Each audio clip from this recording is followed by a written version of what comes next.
financial pressures and different things that could bring discouragement into the body.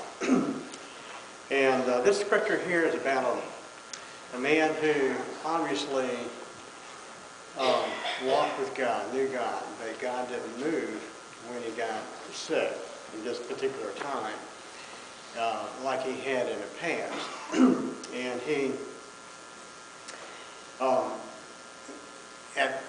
from the first appearance of the scripture, it appears like he's becoming discouraged, but then he encouraged himself. And that's what I want to encourage you all to do, is to encourage yourself and look to the Lord to remove that discouragement and to just press into God. Psalm 77.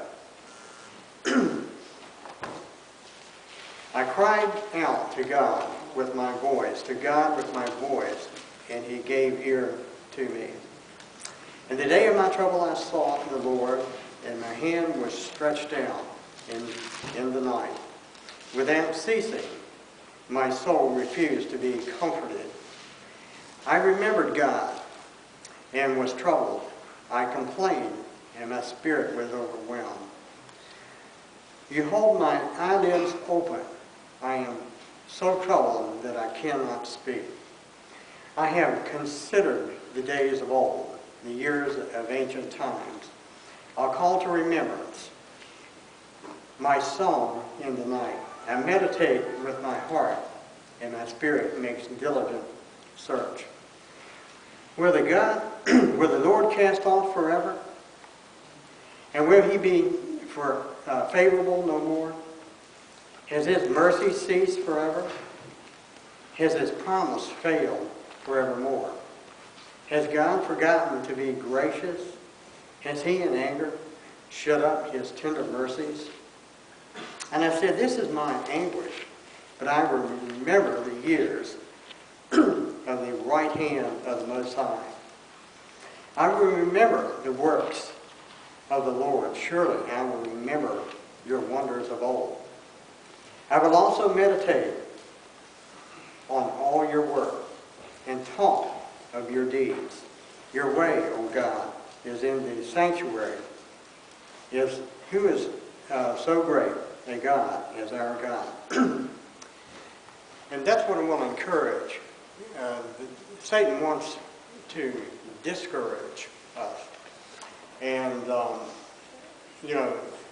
there's all kinds of circumstances in our life, just like this man here had, obviously, some circumstances that brought him some anguish. And the things in our lives from time to time that bring us to that place. And, God, as good as he is, sometimes, it's just not the right time. Or maybe he's trying to bring us through the valley. And it's in those dark times in our life when we're the most teachable, when God can speak to our hearts. And sometimes he just wants to take a little bit longer, through the trial and the teaching process to get us to see things that he's trying to speak to us about. And other times it's just, life in general. We just caught up in whatever circumstance, for example, like, a hurricane or flood, or our God, when it rains on the people who are sinful, it rains on the people who are righteous. Right. Anyway, but he encouraged himself in the Lord. He looked at those memorials in his life in the past, the times when God was moving, the times when he could reflect and remember that, what God did for him at a difficult time in his life, and maybe he was sick, maybe there was some financial trouble, maybe it was just other circumstances, that God met the need, and he encouraged himself. And that's what I want to speak to the body, tonight, is to, when it doesn't seem like God is moving quickly enough, right, or we're going through some really difficult times, rather than dwell so heavily on hurry up, God, I really need you to move. Try to look back, on what the times, God has moved, and encourage yourself. And that will help you overcome the depression and the discouragement, that might be associated with whatever problem you're going through at that time. Okay, Dave? You done?